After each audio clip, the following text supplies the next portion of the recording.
This episode is brought to you by DistroKid. Movie night with the girls is a blast no matter what, but sometimes we like to level up our experience and make it more memorable. Streaming at home is routine, but going to the movies with my friends is an event. Watching a film on the big screen with surround sound is so immersive and exciting. And you can't beat those cushy reclining chairs. And now that I joined the Regal Crown Club, I earn points every time I buy a ticket or concessions. As soon as she told me Regal has a free loyalty rewards program, I joined too. I can use my points for concession upgrades, movie tickets, and merch. I like using my points to enter sweepstakes for exclusive prizes. On Mondays, I get 25% off candy. And Tuesdays are Regal Value Days, half off popcorn and tickets as low as $5. Plus, Regal adds a free popcorn to my account every year for my birthday. After my 6th visit, I got bonus points. You've only gone 6 times. I've gone 10 times, and I got even more bonus points. Wait, you went to the movies without me? Yeah. It's Throwback Thursday. Hey everybody, Chris DeMakes, a podcast producer, Chris Fafalius here. It's Throwback Thursday again, and this week we're taking it back to June 19th of 2023.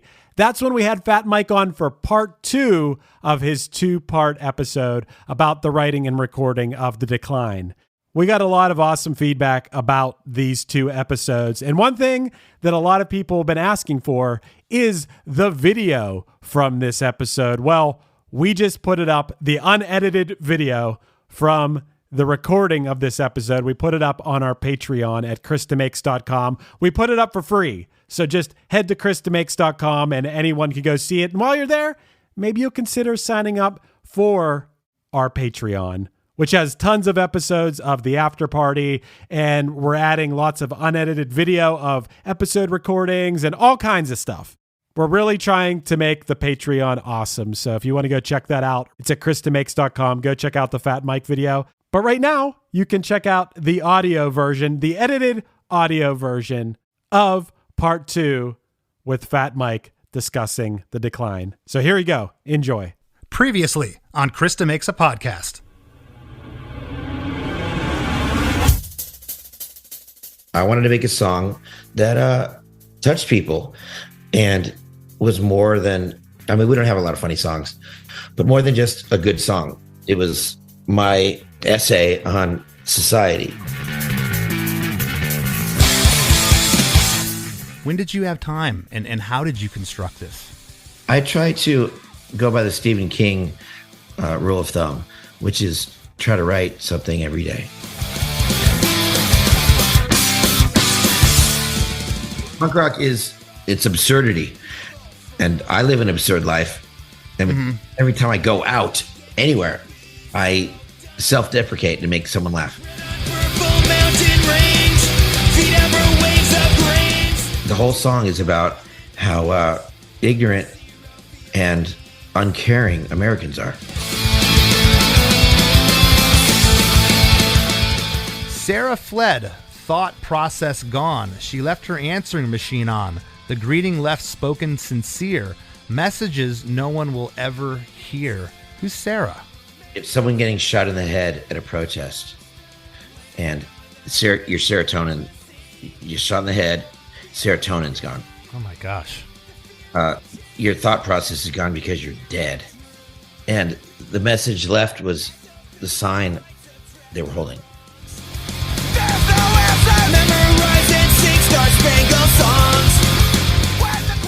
Hey everyone, if you didn't hear last week's episode, you might want to go back and listen to that one first. This is part 2 of our dive into The Decline, an 18-minute punk rock opus written by NOFX's Fat Mike. These episodes are just as much of a journey as the song itself, so strap yourself in and get ready for the ride. This is a good one. Hey, have you heard? Chris DeMakes a Podcast. Hey, have you heard? Chris DeMakes a Podcast. Hey, have you heard? Chris DeMakes a Podcast. Hey, have you heard? Chris DeMakes a Podcast. This is so we can drink vodka on stage. This is the vodka part. This is a 24-bar intro. The first 8 bars are just hi-hat and that guitar, octave guitar panned off left, and then bass. Chris, if you notice, we don't come in on the right time. Oh yes, I've noticed. This is the part that I was like, I kept trying to figure out how to count these, and it's almost impossible. But then the bass, drum, stereo guitars, and an octave guitar panned off left come in, and again in the notes here, bass line is great, fast, classic NOFX punk rock beat.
Man who used to speak performs a cute routine.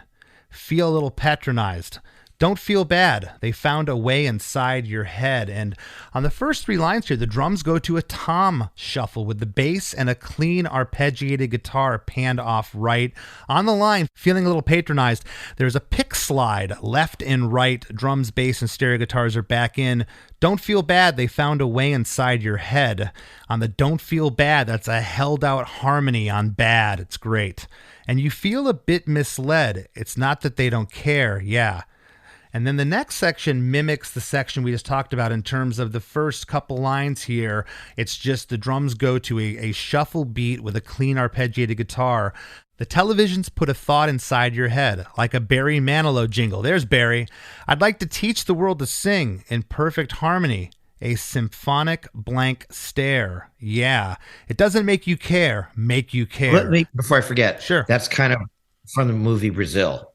When everywhere you go, it plays that song. Okay. And at a baseball game, everyone sings these patriotic songs. Before that, well, who I'm talking about when the man who used to speak is Eisenhower. His last speech to the public when he said, American public, beware of the military industrial complex. They have taken over the government. And if you don't do anything, the people who build bombs are making all the decisions in this country. And so he was the man who used to speak, and then the presidency became a bunch of fucking goofs who don't say anything. Whoever said punk rockers aren't smart, I could argue with them all day. I look at someone like you, like who's referencing Eisenhower? You know, like you and Graffin maybe. I mean that with sincerity. Rock is the best style of music. We're the best style of music with the smartest lyrics, with the coolest people. Fuck everybody else. Well, you are the coolest people. Well, I got to tell you. And I'm the most hated. You are. I'm the most hated. Unfairly. But you know what? That's fucking life. Life is not fair. Life's not fair. I'm glad it's not. There you go. Well, again, I'm just like, you're talking about this Eisenhower bleeding in on the lyrics here, the man who used to speak. It's like, again, I'm going to ask the question again. You're not going to have an answer, but like, why did this line come in here? Why wasn't it saved later? The chronological order that these lyrics go in, it's incredible how you put this together. I know you said it was like a crossword puzzle and you just chipped away at it, but the ending of the song is the best part, and so we go, that's the crown jewel of the song. That changed how I wrote songs, that part. Right. Well, the last couple lines here, not designed to make you care. They're betting you won't care. Because nobody does care. People will step over a fucking bum, not a bum on the street, a homeless person on the street. I like homeless. Houseless is, I think it's weird. But if there's a dog that's hurt, but let's take him home. Let's take care of him. But a person, no, people don't care. That's why I take my daughter once a year. We should do it more. Near Christmas, not on Christmas, to give out burritos and beers. 50 burritos, 50 beers. And I guess we bring waters too. I fucking don't like that part. You certainly are on the front lines of that out where you live. It's just, I was just out in Portland recently, and I can't believe in the United States of America, the homeless issues. Put that on Reagan, because Reagan closed down psychiatric hospitals. But an interesting fact, do you know how many people die of starvation every year in the U.S.? I don't. None. Zero. This is interesting because everyone can get food here. People on the street can find food. You go to the dumpster at McDonald's, anywhere, you get food. Countries like India, people starve to death. They don't here. Yeah, you're right. We don't have famine in that sense, but we have abject poverty for sure. Oh, absolutely. But our standard of living, even for people on the street, it's pretty good. I'm actually seeing a woman right now who was on the street for a while, just because, her boyfriend kicked her out of the house and she didn't have any money. She's like, oh, what am I going to do? Right. And that's how it goes. I mean, NOFX, we slept on sidewalks a lot. We had maybe $30 or $40 in the band fund in the 80s. Couldn't go to a hotel. We're going to stay on the sidewalk or the park, or, 6 people in a van. And here's your $1 for a bean burrito for the day. Yeah, twofers. Yeah, twofers. To Big Macs. It wouldn't be a NOFX song without a classic guitar solo with the wah pedal here. And this solo's great. It's like 18 bars. It dissolves into what I'm calling the Tool sounding bass part, just by itself for a few bars, and then all hell breaks loose when the drums and stereo guitars come back in for 8 bars.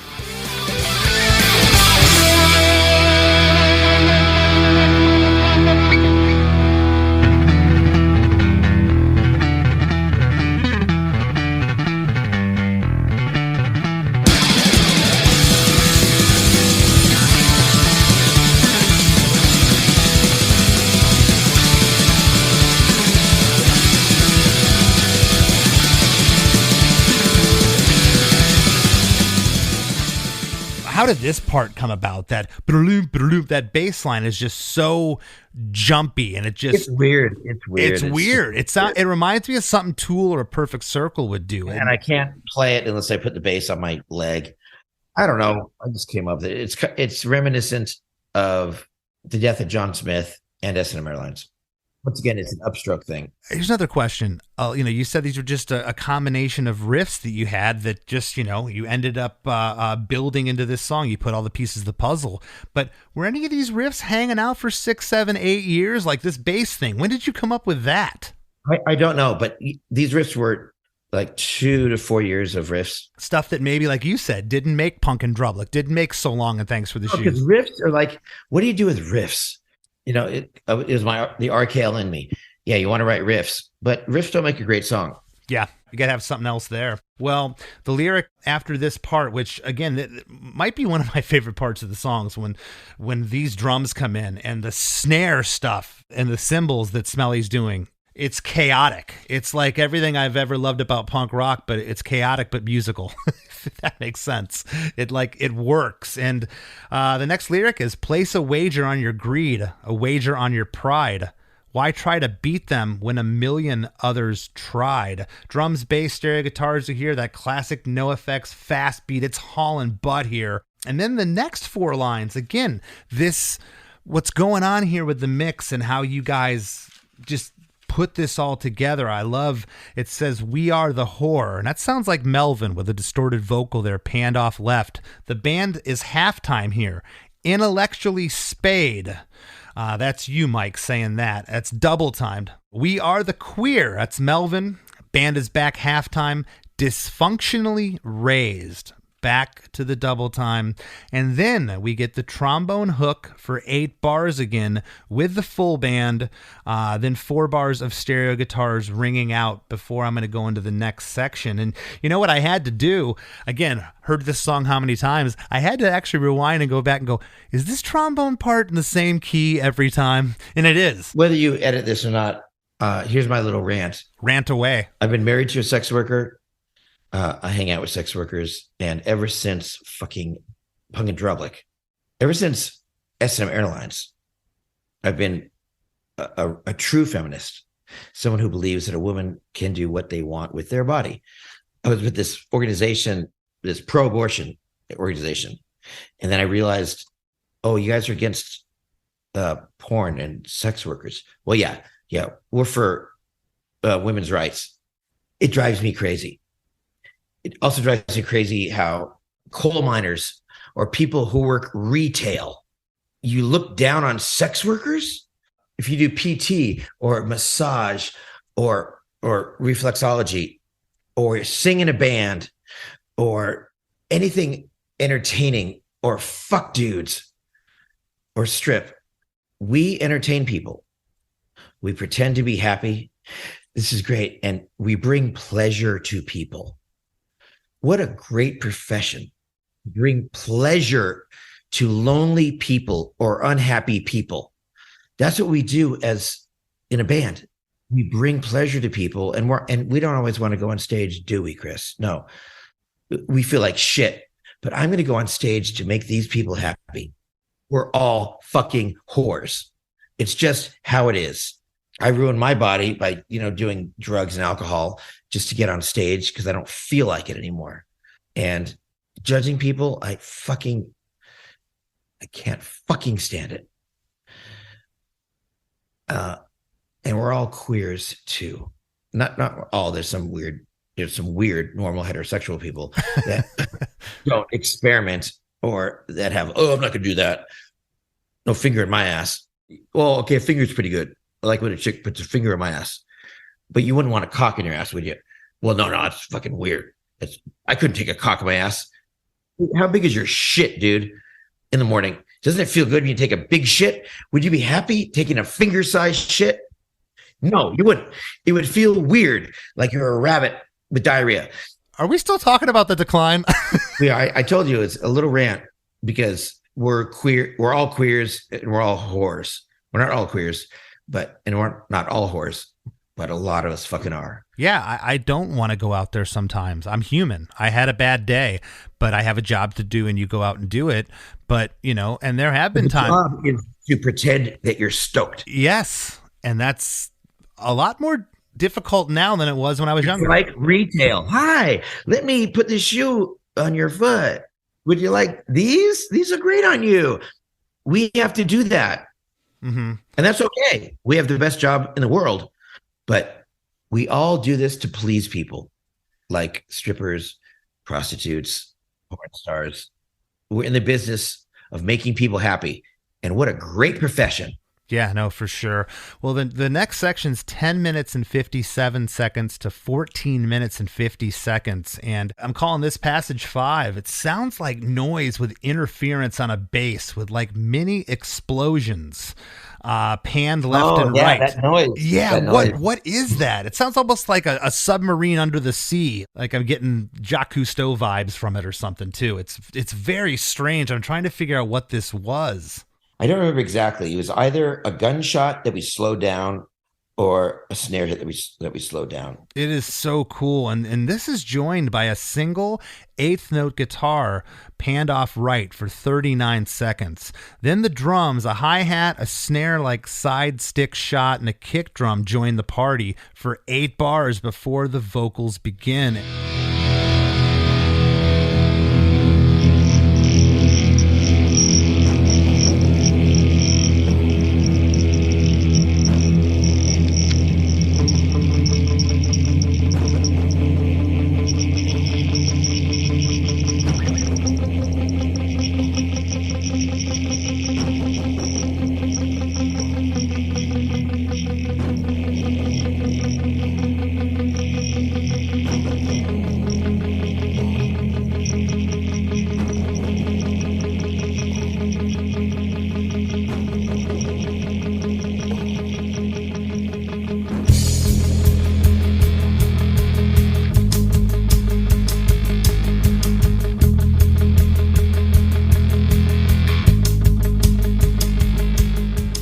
This whole part, Mike, right here, this to me is like, if you were going to call it like the bridge of the song, this reminds me.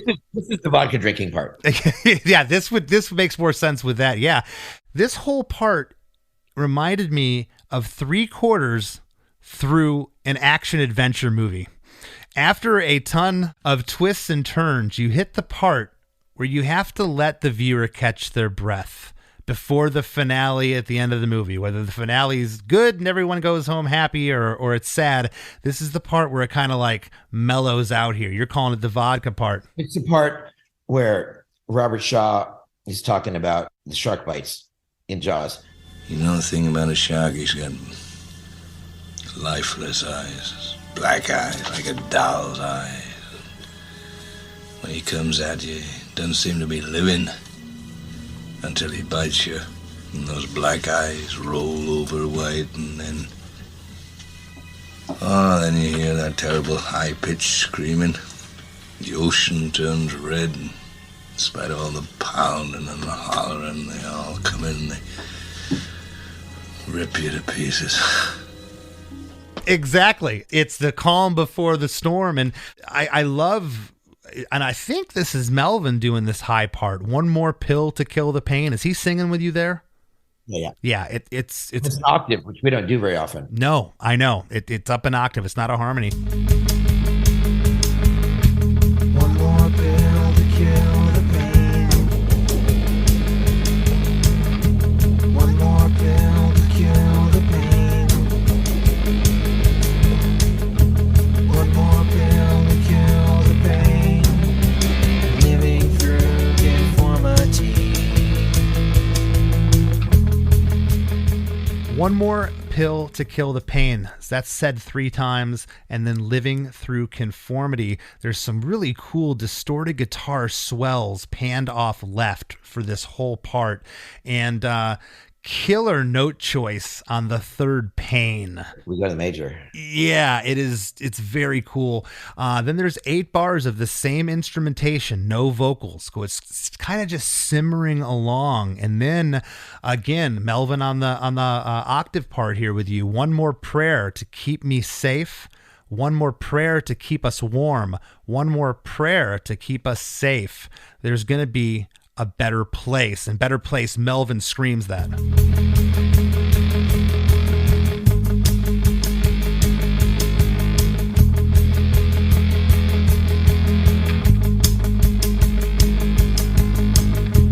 One more prayer to keep me safe. One more prayer to keep us warm. One more prayer to keep us safe. It's gonna be a better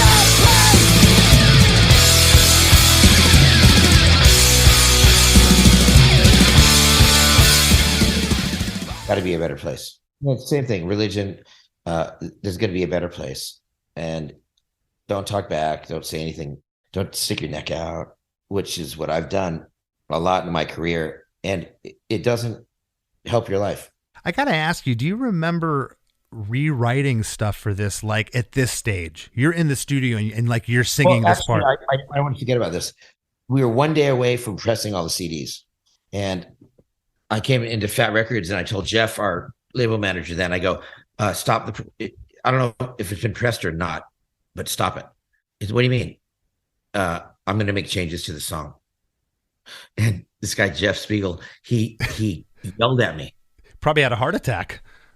He's like, what the fuck? You can't just fucking do this, Mike. Yeah, blah, blah, blah, blah. And I was like, Jeff, come into my office for a second. Close the door. I'm like, have I ever yelled at you?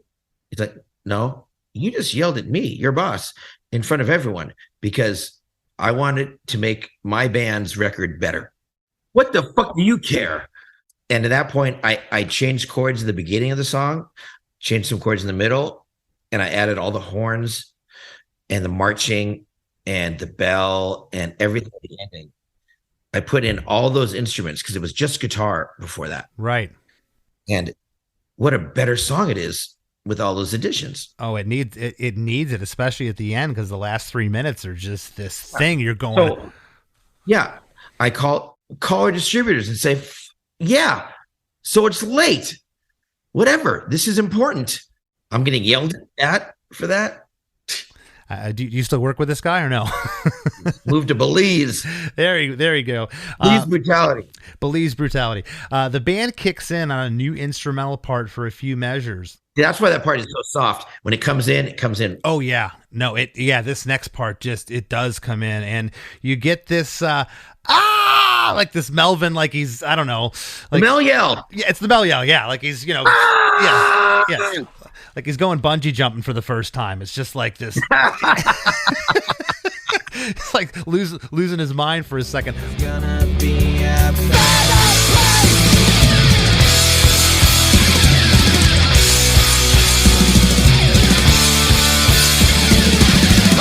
lost the battle, lost the war, lost the things worth living for, lost the will to win the fight, one more pill to kill the pain. Na na na na na, na na na na na, na na na na na, na na na na na. The going get tough. Lost the battle, lost the war, lost the things worth living for, lost the will to win the fight, one more pill to kill the pain. And drums, bass, stereo guitars are here, and the tempo is kind of more of a mid-tempo punk rock feel. And how do people deal with society these days? They take antidepressants, they do something because it's so empty and nothing makes sense anymore. And it's worse now. Hey everybody, we'll be right back with part 2 of part 2 with Fat Mike after a few words from our sponsors. Looking to elevate your music career? DistroKid is a digital music distribution service that enables musicians to distribute their music to online stores and streaming platforms such as Spotify, Apple Music, YouTube Music, Amazon, Tidal, and many more. DistroKid collects earnings and payments, sending them to you, the artist. With DistroKid, artists unlock a world of possibilities. From easily paying collaborators with splits, to securing your music with DistroLock, DistroKid covers all bases. Plus, you can promote your releases with Hyperfollow and create eye-catching visuals with a Spotify Canvas generator, all for free. But that's not all. Introducing the DistroKid app, now available on iOS and Android. Artists can manage their releases, view streaming stats, and withdraw earnings, all from the palm of their hand. And for those looking to perfect their sound, check out Mixia. With its simple interface and customizable mastering options, artists can make their music sound polished and professional within minutes. And don't forget about Instant Share, DistroKid's newest feature. Share large files securely with collaborators, producers, and more, ensuring your music streams at the highest quality. Ready to take your music to the next level? Download the DistroKid app and explore their suite of tools today. Plus, listeners can enjoy 30% off their first year by visiting distrokid.com/VIP/DeMakes. That's distrokid.com/VIP/DeMakes. With Amex Platinum, you can really be in the now. Access to Resi Priority Notify, Yes! 4 p.m. checkout with fine hotels and resorts booked through Amex Travel. We needed this. And dedicated card member entrances at select events. Let's go! Means you can focus on the present moment. That's the powerful backing of American Express. Terms apply. Learn more at americanexpress.com/withAmex. Card member entrance access not limited to Amex Platinum Card. Want to shop Walmart Black Friday deals first? Walmart Plus members get early access to our hottest deals. Join now and get 50% off a 1-year annual membership. Shop Black Friday deals first with Walmart Plus. See terms at walmartplus.com. Hey, it's me, the Quenchies. I'm that late afternoon craving you just can't shake. Wait, what's that? Welch's Grape Aid?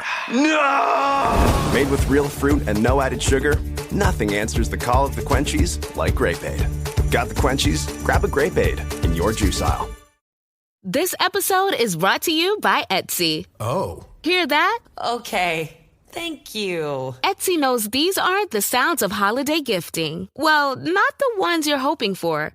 You want squeals of delight. Happy tears. How did you? And spontaneously written songs of joy. I am so happy. Oh yeah, oh yeah, oh yeah.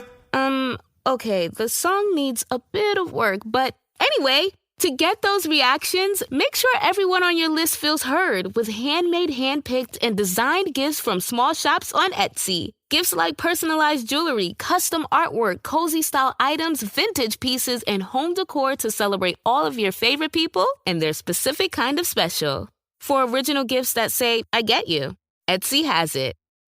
Behind the delivery trucks that keep your life stocked, thousands of employees at BP go to work every day. People bringing a new offshore production platform online. People making our refineries capable of more, like making renewable diesel from agricultural waste. People trading and shipping fuels to our customers. And people helping truckers fill up and get maintenance at our convenient locations. They're part of the more than 300,000 jobs BP supports across the country. Learn more at bp.com/investing in America.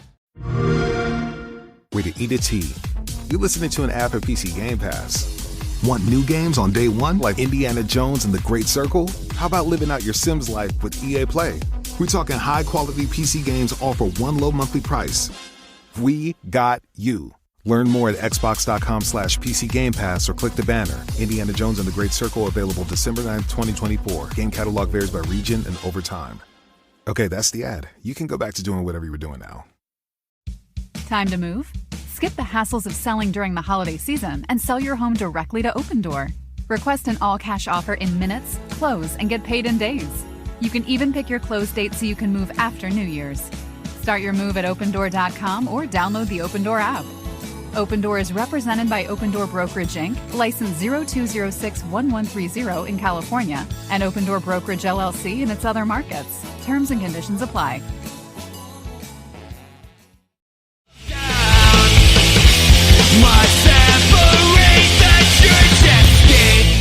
And now, back to the show. I think that sometimes, and we can see this, the first thing that comes to mind, Mike, and I know you're a literature buff, but like writers, guys that wrote stuff 100 years ago, and they're like, what, was this guy a prophet or something? And, you know, I can kind of liken a lot of the lyrics and subject matter in this song. Like I told you, it was written 24 years ago, but damn if it's not relevant now. Well, the 90s were the best humankind are ever going to live.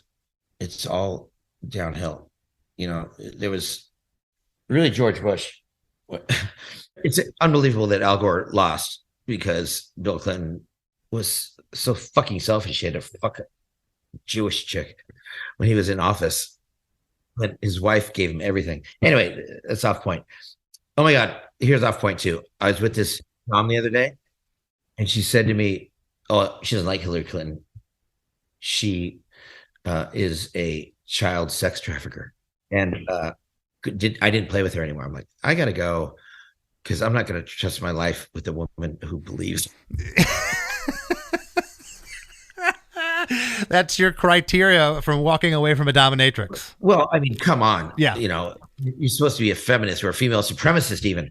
I'm not going to get into Hillary. She was a great she still is a great woman. When you've talked to me before about your lifestyle, it absolutely floored me, because here I am thinking, I've always had this thing. If someone goes to dominatrix, they're probably not talking about politics, but you find yourself doing so.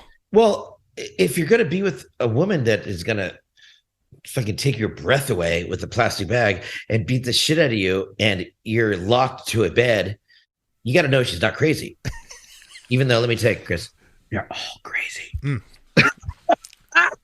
You heard it from Mike. You're weird if you're not getting weird.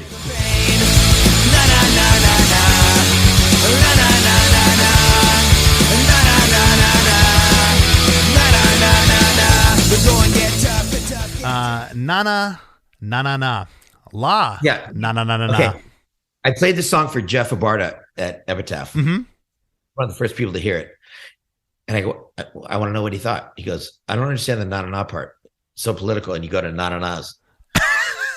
And it doesn't make sense. I did not think about that. I did not think that this was like some abstract part thrown in there, but I can kind of see his point. No, it's like blah, blah, blah, blah, blah, blah, blah, blah. Like, I'm blah, blahing. You're blah, blah. Yada, yada, yada. Okay. And then it goes into the part that's the most important. So yeah, after the na-na-na part, we get into drums, bass, stereo guitars doing eighth note palm mutes. The going get tough. The tough. Oh, that's hard to play. That yes.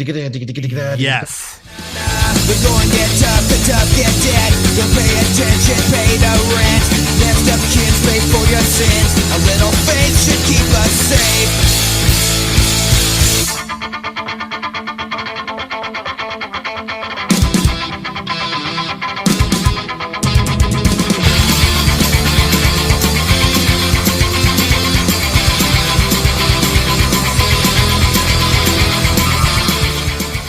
It's funny. I'll always, as kind of a backup, I'll go to Ultimate Guitar and I'll look at chords. I'll see how they break this up. They do verse here. What are they calling this part? And it'll say beginner, intermediate, or difficult. This song was difficult because it that is. One part, only Hefe pulls it, but it's the hardest part to play. He doesn't always pull it. I played it because I do all the ponging on records. Awesome. Up until I got these lyrics in front of me and I got it under the microscope, I thought that you were saying dead here. The going get tough. The tough get debt, like a debt you owe. Don't pay attention. Pay the rent. Next of kins, pay for your sins. A little faith should keep us safe. And then after this part, this crazy sounding guitar comes in off left. Guitar octaves are on the right. And that happens for a little bit, and then the band kicks in. It's a loud tambourine, really loud, but it sounds great. Panned off right with the drums, bass. That was Ryan's idea too. Hats off to Ryan. There was a lot here with pulling parts back mix wise and how it flows, because if this was all full throttle NOFX for 18 minutes, it has to have the dynamics that are happening. I mean, me and Ryan worked together so much, and he made my mind go in different ways, and I made him think about, this is punk rock Ryan, because he was not a punk rock producer. No. And we worked very well together. Well, the two guitars are coming here. This ushers in a whole new feel. The octave panned off right and that crazy sounding fluttering guitar off left. They're dizzying in headphones for me. My ears don't know what to listen to. It's like a tremolo effect. It's a headphone song. Yeah, for sure. It's so good. And that part continues. And the next lyrics here, these vocals are sung over the part I was just describing.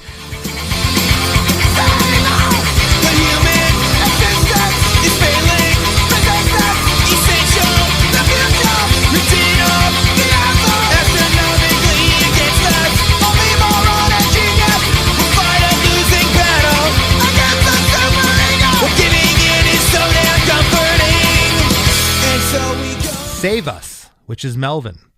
The human, Mike. Existence, Melvin. Is failing, Mike. Resistance, Melvin. Essential, Mike. The future, Melvin. Written off, Mike. The odds are, Melvin. Astronomically against us is Mike. Only moron and genius is Melvin.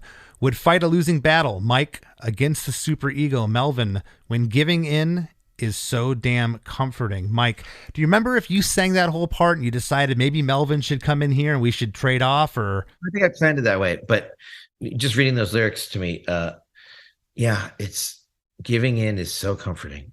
Just giving in, deciding not to be a good person. Just fuck it. I'm just going to look out for myself. I hit that point in my life a lot, but I never fall that far. I just deal with all the blows. Well, then the next part is drums, bass, guitar panned off left, and an octave panned off right. No, it's the lyrics and the chord progression now, Chris. Mm-hmm. 32 chords in a row with no pattern. I know. And that's just, again, I've tried writing songs like that. I'm like, I don't want to repeat one chord progression in the song. And it's really hard to do and make it work. And so we go on with our lives. We know the truth, but prefer lies. Lies are simple, simple as bliss. Why go against tradition when we can? Admit defeat, live in decline. Be the victim of our own design. The status quo, built on suspect. Why would anyone stick out their neck? Fellow members, club, we've got ours. I'd like to introduce you to our host. He's got his, and I've got mine. Meet the decline. Because most NOFX songs are 16 chords in a verse Mm-hmm. and 8 chords in a chorus, or something like that, which no one knows.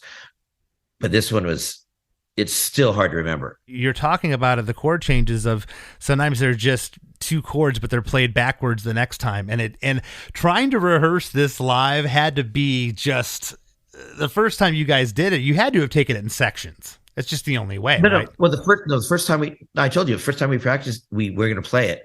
We all learned our parts and we kind of nailed it. But this part is the part I always have to go over, because if you get lost on one chord, you have no idea where you are.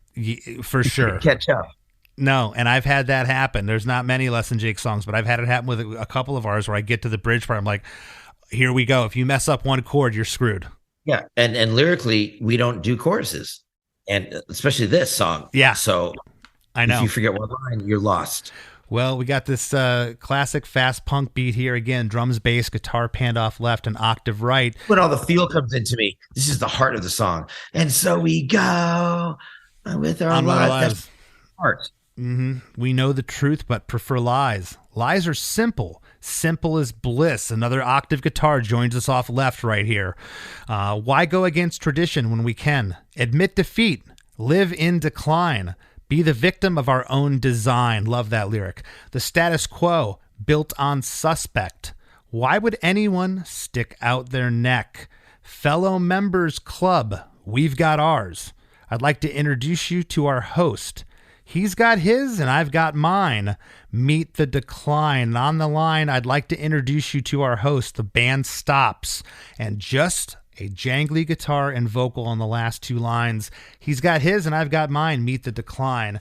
There's something about the way you sing that part. It's, I'll use the word morose again. It's sad. It's sad, but it's uplifting. I don't know. It makes me feel a lot of different emotions, the way you sang that. People don't understand what success is. I do. It's not money. It's happiness. We are the luckiest people in the world, Chris, because we get to travel the world with our best friends. Mm-hmm. And he's got his, I've got mine. No, it's we've got ours, we've got ours. Success is you and everyone around you being successful.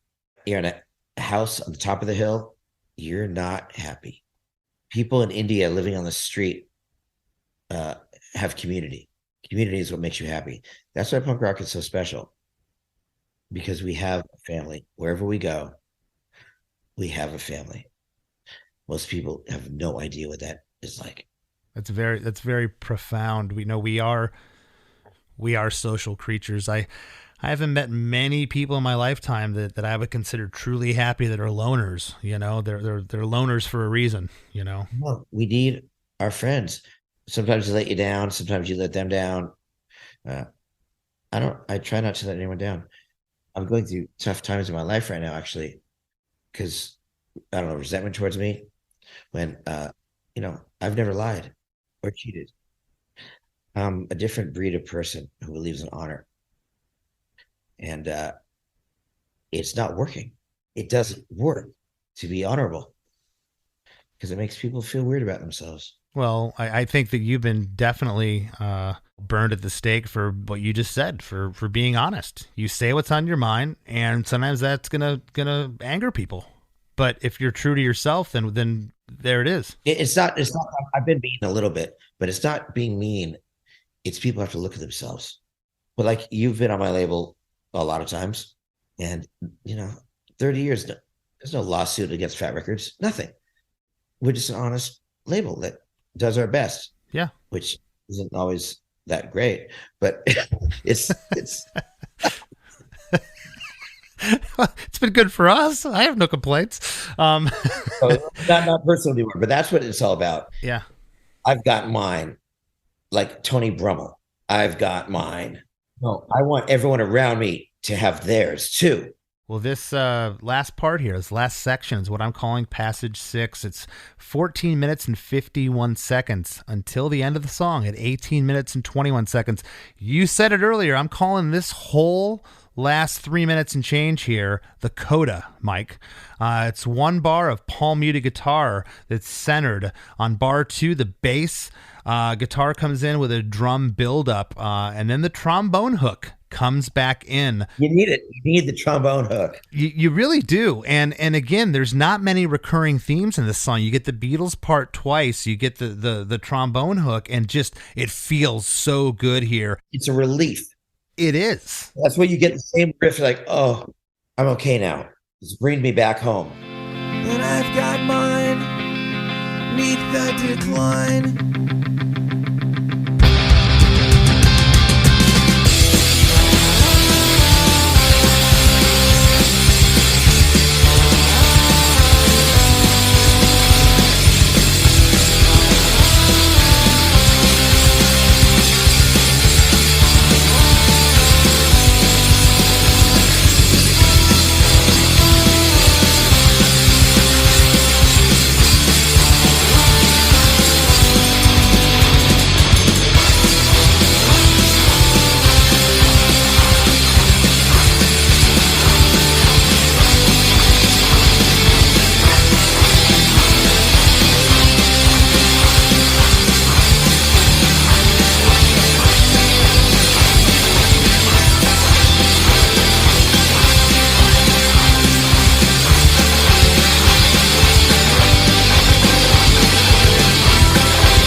that trombone hook is morose, yet it's triumphant. There's something about this that's just very triumphant. The octave guitar, I love that it's trading off with the lick too, and sometimes it's joining the trombone here.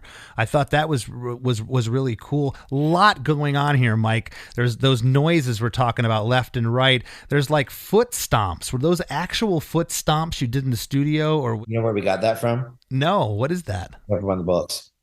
No kidding. You just changed the speed. Oh, dude, that is so cool. That's what that is? Yeah. Whoa.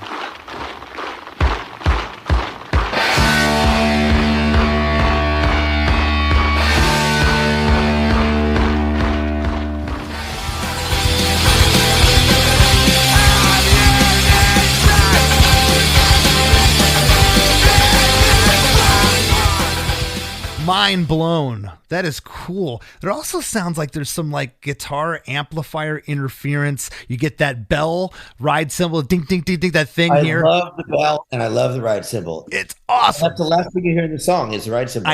I know. There's also like an audience cheer, like a triumphant, it's like the victor won and everyone in the town is happy. What was that? Was that a sound effect you pulled from somewhere? I forgot where we got that. The important thing about this ending was there wasn't Pro Tools back then. Right. We just had a Trident board. And how everything gets thin, that was all manual.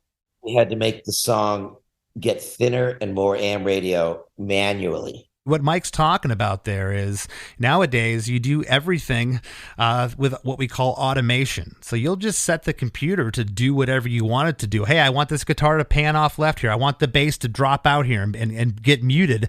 That'll all be done with just buttons. It'll just happen at a certain time in the song.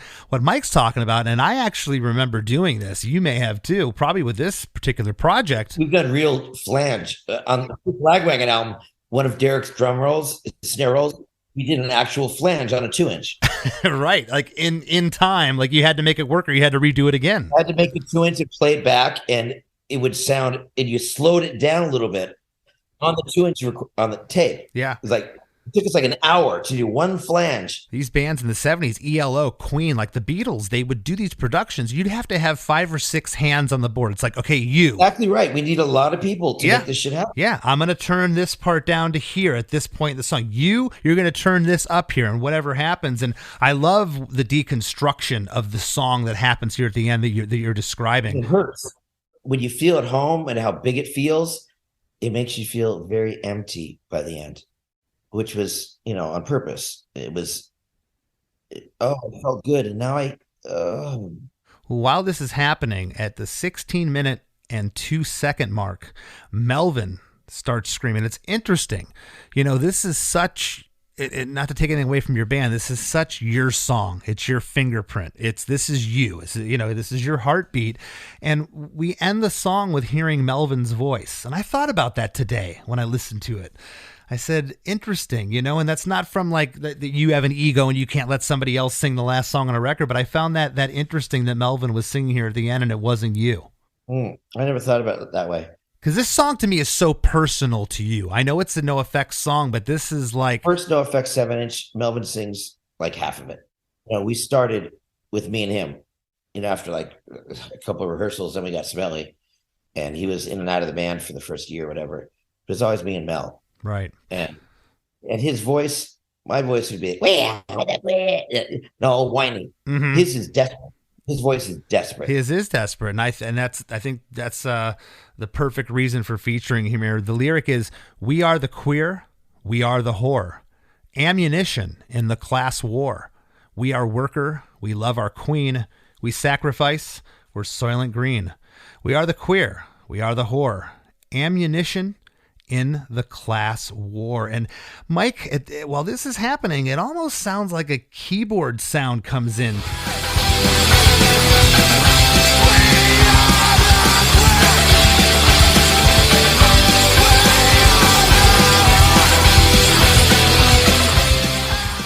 Trumpet. That's a trumpet. Okay, because I said it sounds like a lower registered trumpet. That's what I wrote in my notes. And this is referencing like we're ants. We're worker bees. We love our queen. And Soylent Green, you know, everyone knows what that is. That's awesome. Well, at the 17-minute and 3-second mark, that modulation happens. The whole band moves up a whole step. You know, when songs go up a whole step, we've all heard it's like, okay, here's the key change. It's going to lift here. This sounds really strange in this part of the song. It's jarring. And I was trying to figure out why. It just goes up a whole step, but I mean, it sounds like it's wrong. Barry Manilow phase, bro. Yeah, it sounds wrong. If you can even use the term wrong with music, it doesn't sound right.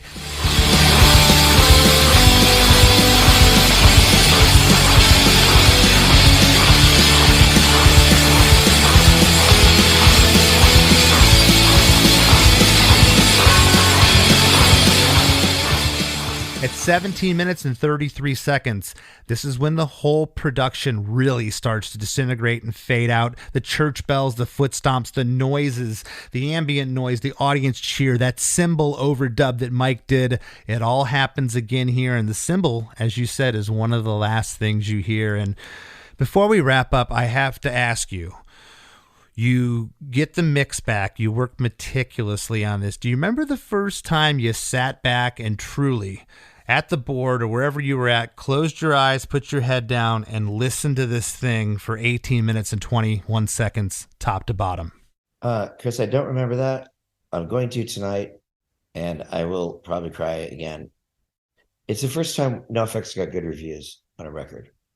Throwback, none of those things got good reviews. It was all mediocre. It was Decline and then Single Album, which is recent. Those are our best reviewed albums. The Decline was in my top 10. If I had to make a greatest hits playlist for you guys, it was in the top 10. And it's number 1 now after breaking this down. This is if you never did a thing after this was, in my opinion, your crowning achievement. You outdid yourself. Nobody else in punk rock has done something like this since. And I don't know if anyone ever will, man. It's awesome.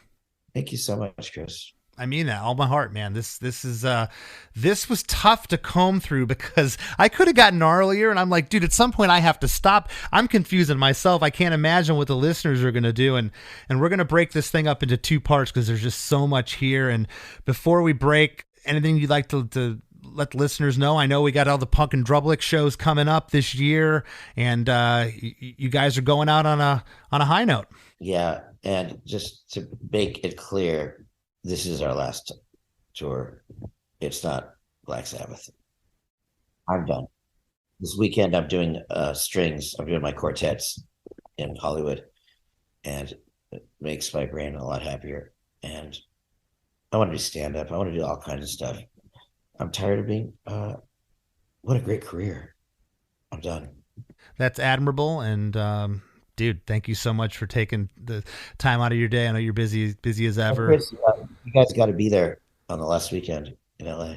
I plan on being there. Have we booked you yet? Not to my knowledge. I know we're doing the St. Pete show. Am I allowed to say that? Oh yeah, well that's it. Yeah. You guys have been such a joy to tour with, and such good friends. Oh, and you guys too. I'll always have your back, my friend. We love you guys. You know that. Yeah, you always have had my back. We're just doing it for the cause. The Wrap with Chris and Chris. Chris, I don't even know where to start in wrapping this up. We're talking about a 2-part episode, our first ever 2-part episode. Where do we even start? I don't know. I'm trying to catch my breath and wrap my head around this thing. Monster of a song, right? Yeah. I thought it was so cool that Mike seemed really psyched to talk about this song. He seems just as proud as he should be for writing this song as he was on the show. You know, I was hoping he would be. I kind of think I knew how special he knew the song was, considering, like you brought up, how he performed the song with Baz. Is that the guy's name? Baz? Yeah. Baz's orchestra. Yeah. Which if people haven't seen that, just go watch on YouTube. It is incredible. Right. And at some point, he just, Mike has this humility about him. You don't see it too often. He has this hard exterior, and he's a punker, old punker. He likes to piss people off. But man, he showed this humility. He was just like, man, thanks for taking the time to really go through my song like this. It's like, dude, I'm a huge fan. This was an honor to get this in lieu of the band basically being on their, last year and a half of touring. Yeah.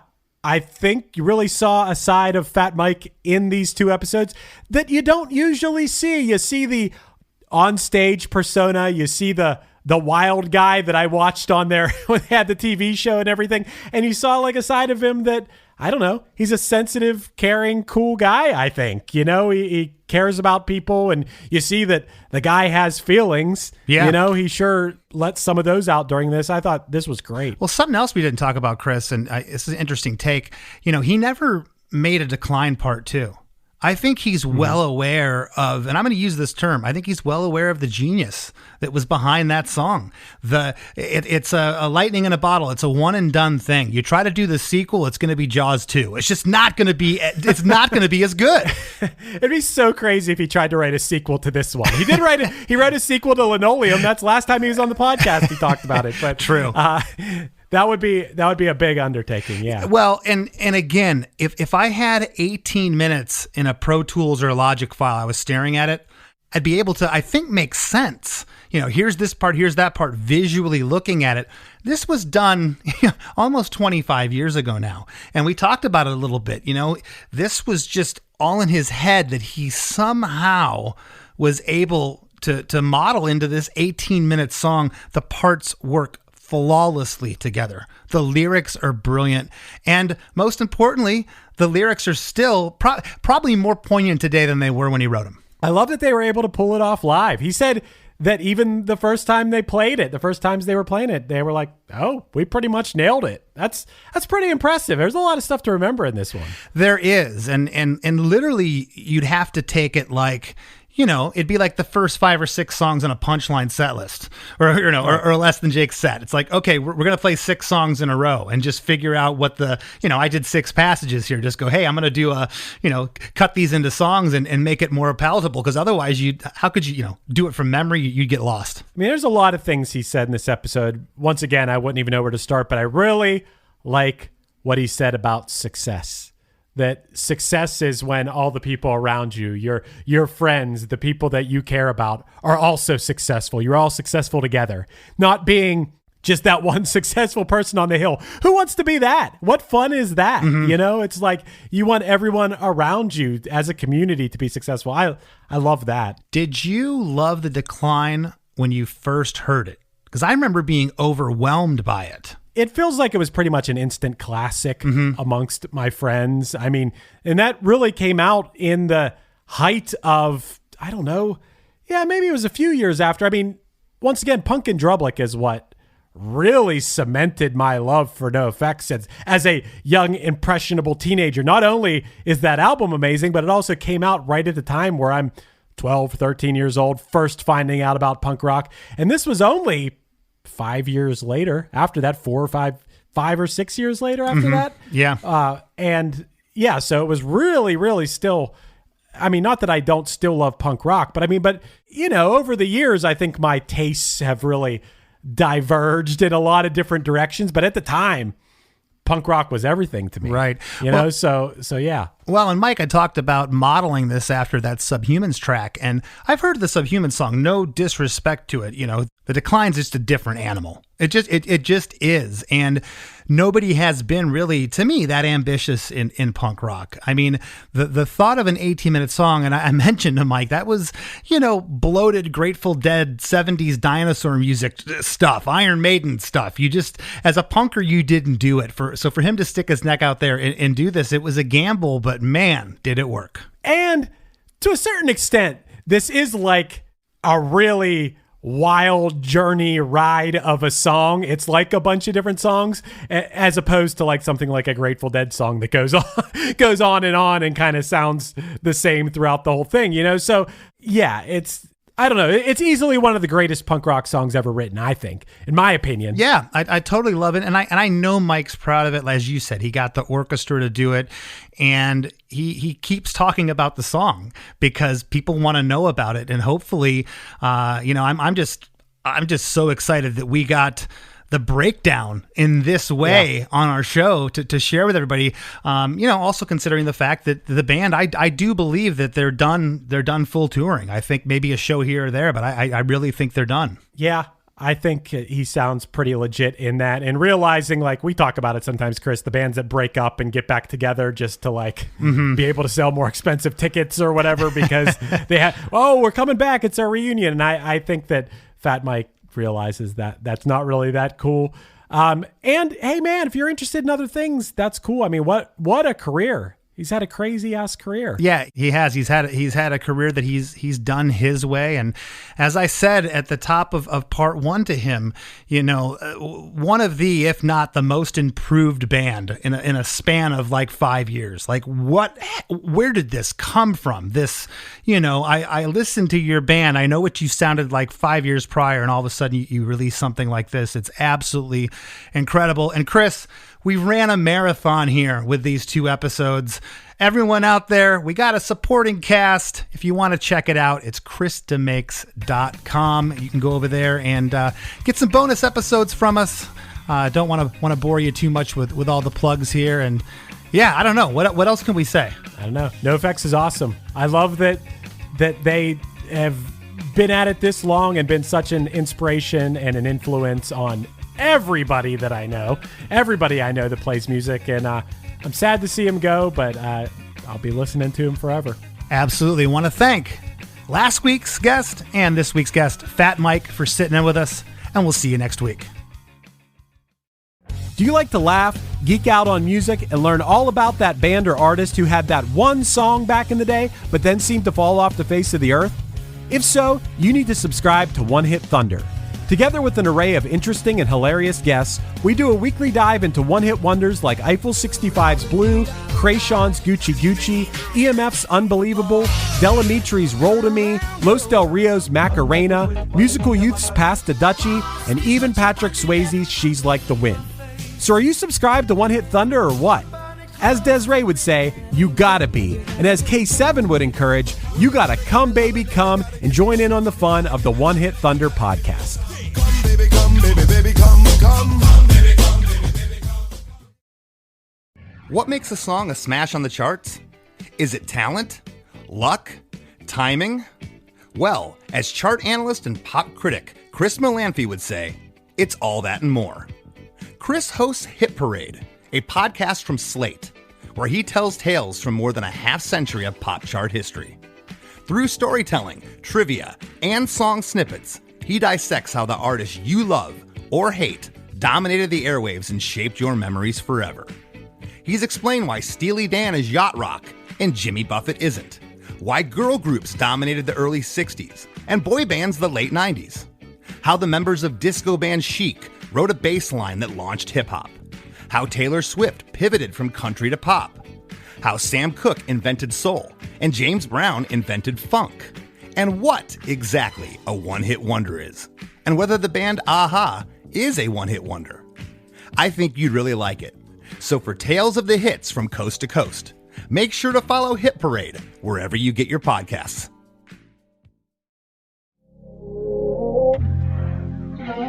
This is the story of Whitney Houston. This is the story of Kurt Cobain. Of George Michael, of Otis Redding, of Amy Winehouse, of Michael Hutchence, Bob Marley. This is the story of Prince. It's a new podcast series about how they died, why they died, and why we're still talking about them so long after. It's like nothing you've ever heard before. It's storytelling. But it's more than that, because rock stars, they tell us how we feel. They change our mood. They change the clothes we wear, the people we hang out with, the way we remember things. It's them who give us those ludicrous moments, the ones where you're jumping around, singing your heart out, feeling understood. And it's those moments we'll help you remember, the ones you're thinking about right now. That feeling. That feeling. It's coming soon from Crowd Network. Just search for Death of a Rock Star on your podcast app. And subscribe now.